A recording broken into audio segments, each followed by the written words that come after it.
Praise the lord everyone. प्रभु आप सबका आशीष बरकत दे। और आज का अनमोल वचन है लूका 11 उसका 1 वर्ष कि फिर वह किसी जगह प्रार्थना कर रहा था, और जब वह प्रार्थना कर चुका तो उसके चेलों में से एक ने उससे कहा कि हे प्रभु, जैसे यूहन्ना ने अपने चेलों को प्रार्थना करना सिखलाया वैसे ही हमें भी सिखा दे। अगर आज मैं आपसे पूछूं कि आपने प्रार्थना करना कहाँ से सीखा, तो मोस्टली बहुत से लोग कहेंगे कि अपने घर के किसी बड़ों से प्रार्थना करना सीखी है हमने, या किसी प्रचारक से या किसी पास्टर से, क्योंकि हमें ऐसा ही सिखाया गया है कि प्रार्थना करना बहुत ज़रूरी है। जो प्रार्थना जो है वो हमें आध्यात्मिक तौर पर परमेश्वर के साथ जो है वो संबंध स्थापित करती है।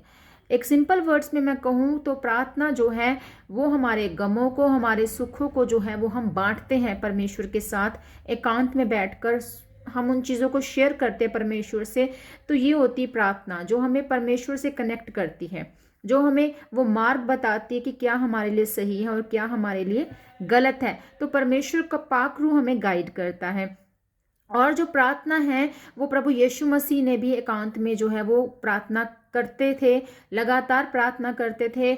और वो इसलिए प्रार्थना करते थे कि किस मकसद के लिए, जो मकसद पिता का था उनके जीवन में, वो पूरा होने पाए। तो वो रेगुलर प्रार्थना करते थे, समय निकाल कर कहीं भी पहाड़ों पर एकांत में वो प्रार्थना करते थे। तो वो हमें भी यही सिखा कर गए कि प्रार्थना कैसे करनी चाहिए। अगर हम बात करें तो प्रार्थना प्रभु यीशु मसीह ने हमें संक्षेप में जो है वो बताई है कि हमें इस तरह से प्रार्थना करनी चाहिए। बाइबल में बताया है हमें कंप्लीटली।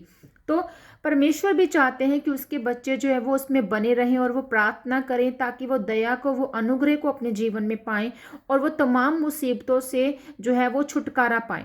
क्योंकि जब तक हम परमेश्वर को नहीं खोजेंगे, परमेश्वर से हम कुछ मांगेंगे नहीं, परमेश्वर से हम अपने आप को शेयरिंग नहीं करेंगे कुछ भी, अपने अपने जो भी हमारे दिल के हालात है, चाहे हम खुशी में हैं चाहे हम गम में हैं, हम अपने आप को शेयर नहीं करेंगे, हम परमेश्वर के साथ मतलब कनेक्ट नहीं रहेंगे और उसे सर्वप्रथम हम स्थान नहीं देंगे अपने जीवन में, तो हम कैसे अपने जीवन की लड़ाइयों को जीत सकते हैं। क्योंकि लड़ाई तो तय है कि अगर आपके जीवन में होनी है, क्योंकि जो परमेश्वर के जन है वो उसे कोड़े भी लगाता है और वो बताता है हमें कि आपको अपनी लड़ाई लड़ना सीखना है। प्रार्थना के जरिए आप जीतते हैं, आप जयवंत होते हैं दाऊद की तरह।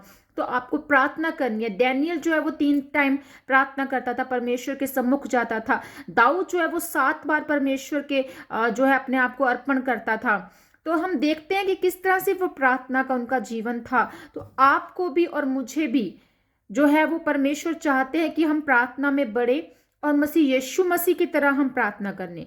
यहाँ तक कि चेले भी प्रार्थना सीखने के लिए जो है वो मसीह यीशु से आग्रह कर रहे हैं इस वचन में, क्योंकि उन्हें भी पता चल गया था कि प्रार्थना वो शक्ति जो परमेश्वर से हमारे संबंध को क्या करती है, जोड़ती है, कनेक्ट करती है। तो प्रार्थना करना जरूरी है, पर प्रार्थना करनी कैसे है वो मैंने आपको बताया कि यीशु मसीह ने बाइबल में कंप्लीटली हमें संक्षेप में बताया है।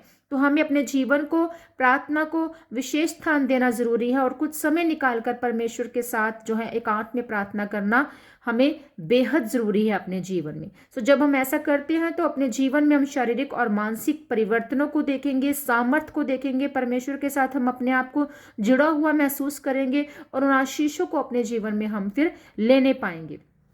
आइए मेरे साथ प्रार्थना करें। हे महान परमेश्वर, सामर्थी राजा, मेरे प्रिय प्रभु, मैं जानती हूँ प्रभु की प्रार्थना के माध्यम से हम तेरे साथ अपने संबंध को बनाते हैं और तू ही हमें खुदावन सुनता है और हमारे जीवनों के लिए कार्य करता है। और तुझे ये भाता है कि तेरे बच्चे तुझ में बने रहें और सच्चे मन से और पूर्ण विश्वास से तुझसे प्रार्थना करें, तेरे अनुग्रह और दया में बने रहें। मसीह यीशु के नाम से मैं एक एक जन को ब्लेस करती प्रभु। इन्हें प्रार्थना का जीवन दे, प्रार्थना की वेदी इनके जीवन में ठहरा बना खुदावन, ताकि तुझ में ईमान लाए, विश्वास लाए और 100 गुना फलों के साथ ब्लेस हो और ये फलदार वृक्ष बने यीशु मसीह के नाम में। प्रभु यीशु मसीह, आपकी महिमा इनके जीवनों से हमेशा हो, महिमा का मुकुट इनके जीवनों के ऊपर बना रहे। यीशु नाम से मांगते इस प्रार्थना को, आमीन, आमीन, आमीन। प्रभु आप सबको आशीष और बरकत दे, प्रभु में बने रहे, कृपा भलाई और शांति आपके जीवन में बनी रहे। अपने दिन की शुरुआत जो है वो आप परमेश्वर में प्रार्थना के साथ, सकारात्मक सोचों के साथ शुरुआत करें। प्रभु आप सब